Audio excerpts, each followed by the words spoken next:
Hey guys, welcome back to another episode of Cavanaugh's Corner. I'm Andrew Cavanaugh. Thank you for coming back to the show. This week we're going to be talking about the second season of Miami Vice, part 2 of 6. For my entire review of the series, and also it's a 6-part is going to be the movie that came out a few years back.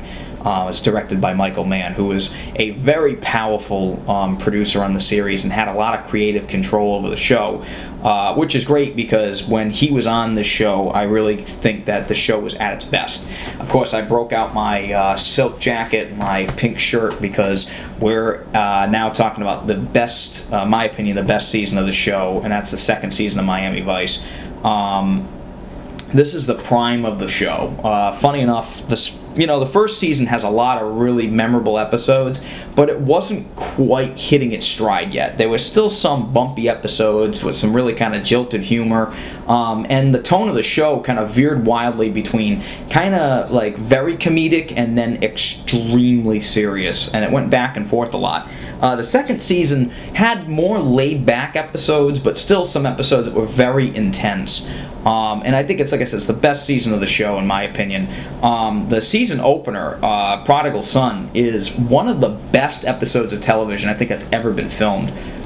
It's very kind of emotional, has some great music. The filmic quality of it is just amazing. Everything about that premiere is what you want a premiere of a show to be. It's almost like another pilot. It's that good. Again, just great job with the way they did this show at this point. They kind of figured out what to do during this part of the show. They had a lot of feedback, I guess, from that first season. They took it well because the costumes, the pastels, are in full swing in the second season. They go all out, and again, that really led to an entire style during the 80s. I mean, like, this was what people wore, and again, I'm rocking my silk jacket today because it called for it. The other thing that's great about the second season, it's very smart, kind of catchy writing. There are some episodes that do have some pretty dialed-in stuff. There's not many. It's probably like 2 or 3 at the most.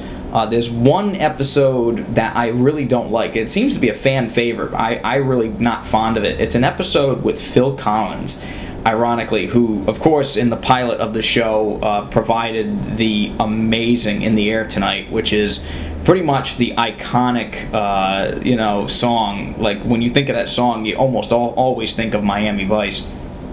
But he actually plays a British TV personality / con artist, and his acting kind of stinks, to be honest. It's okay. He's a better singer. He's a better musician than he is an actor. But again, it's a pretty interesting episode. But that to me seems to be the weakest of this season.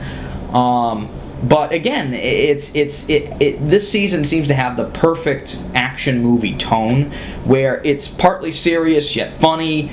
It's really balanced well. I think that's the best thing I can say about the second season of Miami Vice.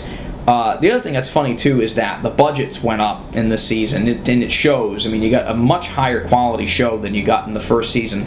And the first season already had some amazing guest stars. I think, I'm trying to think, it's like Ted Nugent.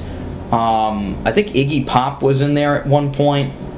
I mean, like, a lot of really good actors. Like I mentioned Glenn Fry in the last episode. Just really incredible stuff. And there's even more in this season. I mean, even more actors. I mean, it's incredible. And not only that, I mean, Dennis Farina played actually a recurring role in the first season, and he is one of my favorite actors of all time. Again, passed away a few years ago. It's really too bad. But again, I mean, just really great stuff in the second season. They pretty much have it down to what the show is. It's somewhat comedic, somewhat serious. There are a few episodes here and there that are kind of deadly serious, but there's not as many as there were in the first season. And I think that's what kept people coming back, was that every now and then you have a serious episode, but for the most part, it was good. It was kind of fun, but it was semi-serious fun. Most like any action movie you'd see in the 80s, like Lethal Weapon or anything like that, where you get a semi-serious tone, but for the most part, it kind of knew what it was. It was a very kind of self-referential thing, which is great. I mean, that's what I like about that show. Again, character development. Sonny kind of deals with his kind of alter ego in this. which will come into much bigger play later on in the show. Kind of deals with the fact that he doesn't really have much in terms of relationships. Him and Gina in this kind of have like a back and forth kind of thing, which doesn't really go anywhere, which is too bad because they do have really great chemistry. And Tubbs kind of has a full circle moment in this season. Again, not giving anything away because you really should watch this show. It's great. I mean, it's just an awesome season all around. I really don't have much to say in terms. Not much has changed since season 1. It's just gotten better. Some notable episodes in this season is, I should say, is Prodigal Son, definitely the pilot. I mean, the calling it a pilot because it really does feel like another pilot. But the first episode of the season is incredible. Out Where the Buses Don't Run is another great episode. Definitely Miami, I think, is the one that has Ted Nugent in it, which is a wild episode, but again, kind of fun.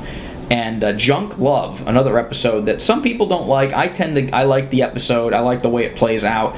Miles Davis is in that episode. It's one of the few times you actually get to see him act in something. He actually does a pretty good job if you can understand what he's saying. He's a heavy smoker, so his voice is pretty much destroyed. But again, really interesting. And again, overall, I think the season is incredible. Definitely ends in a bang. There's some really great action in this season. I think the action in this season is actually the best of the entire run of the show. Just really well made. Again, kind of violent, some kind of touchy moments. There is an episode that kind of deals with rape, and it's pretty heavy duty. That's probably one of the heavier duty episodes. But again, not for kids, but it's a great season of television. Probably one of the best seasons of TV that's ever been on.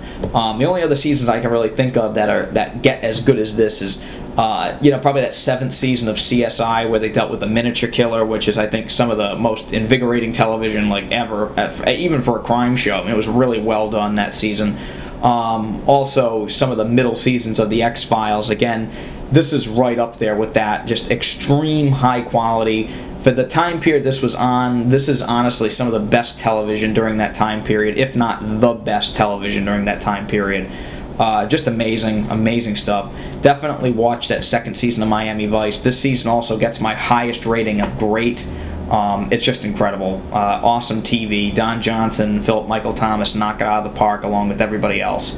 Michael Mann sadly kind of leaves the show next season, and we're going to talk about the changes that happen. So next week, tune into the 3rd season, my review of the 3rd season of Miami Vice, and we'll see you then. Bye-bye.